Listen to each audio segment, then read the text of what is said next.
নির্বাচনকালীন নির্দলীয় তত্ত্বাবধায়ক সরকার ব্যবস্থা ফেরাতে ফের আপিল শুনানি কাল।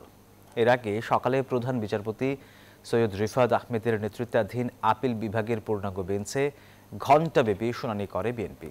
এর আগে জামাত সহ আপিলকারীদের শুনানি শেষ হয়।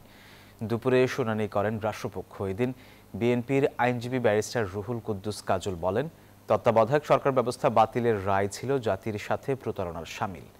আসন্ন নির্বাচনের আগে রায় হলেও অন্তর্বর্তী সরকারের অধীনেই সংসদ নির্বাচন হবে।